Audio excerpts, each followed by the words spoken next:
Good morning once again, Excellencies, Generals, Directors and Executive Directors, all protocols observed. So in this report that is going to be presented, it is put very early on about the role of children in society. The reality is that all men and women in uniform, especially the military, are trained to kill when deployed in peace support operations, and I hope that is the narrative, or deployed in peacekeeping, to be able to use their skills in killing to protect vulnerable populations, especially children. In the document, I've at least seen the word protocol.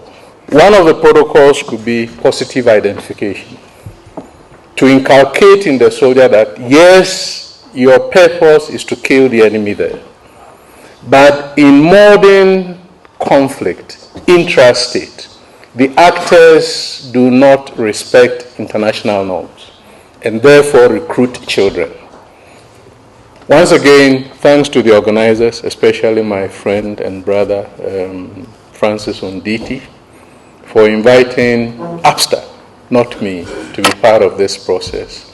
I wish to assure you that APSTA will be willing and ready to work with SCI because we're working towards a common objective. And I look forward to further interactions because I'm also here to learn at the end of the day. Thank you, Excellencies. Thank you, Generals, Directors, all protocols observed. Thanks a lot. I'm building so much on issues to do with the multidimensionality of the current engagement in peace support operation, where we look at the context of child protection, especially those who are exposed to armed conflict. You will also realize that in this particular presentation, we were not really intending to point fingers, but we were trying to look at in terms of tools, how are our tools in terms of protecting children. A lot of opportunities in terms of people are getting training, yes. I mean, we have all these kind of opportunities in terms of resources. We have the regional bodies willing to offer their political will to humanitarian agencies. There is also the multidimensionality that Colonel was mentioning in the morning. We are aware that the Constitutive Act of AU has actually transformed, intervention from military to multidimensional. So that is existing. The interest is how then do we collaborate? How then do we work on the flip side of the negatives? Because we obviously agree that we have efforts that have been done. We have people who have committed themselves to making sure that children structures are developed, institutions are built to have our children protected, particularly those who are exposed to armed conflict. So let's ponder over this. And my presentation ends here. As everyone this morning has mentioned, this is not work that we can do alone. The assessment itself was really targeting the security and defense forces that we have been working with for the past 10 years across East, Central, and West Africa, and very, very importantly, still in partnership with the standby forces that we are currently working, the International Bureau of Children's Rights, who are so experienced in the development of training material, but very importantly, try and establish our database that we need to carry this work forward. As much as we had a lot of positives, a lot of figures, 100% of everyone that was part of the assessment confirmed that they had new perspectives and information on children in armed conflict. 40% of the respondents said that the skills training on monitoring and reporting of children's situations was either adequate or poor. The numbers were also very low in the assessment of participants' capacities to identify critical child protection issues as a related skill. This is an important one, and I think it also plays a huge part in the biggest recommendation that we have here today. Many course participants and people who were interviewed in the assessment expressed frustration with the lack of support within the military units for child protection work. leaving the impact of child protection training largely at the individual level. Everything that we are talking about in this assessment also paves way into what we have planned for the next few years. And that's another reason that we have such a dynamic group of people in this room today. On behalf of Save the Children, then, I am privileged to welcome you all to Nairobi and to the launch of the assessment report. So Save the Children have been a pioneer in training security and defence forces since 1998, on child protection specifically, and during this time have built the capacity of approximately 100,000 troops within our regions.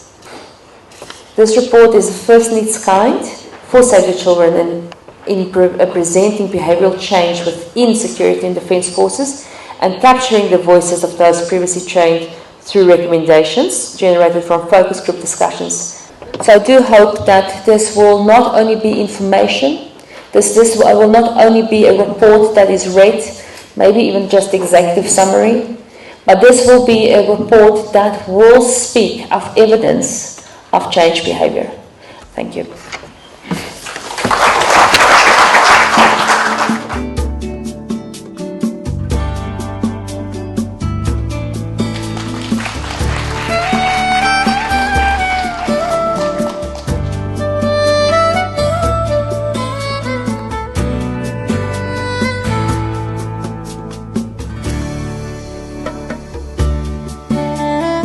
What problems do you consider to be the most difficult to overcome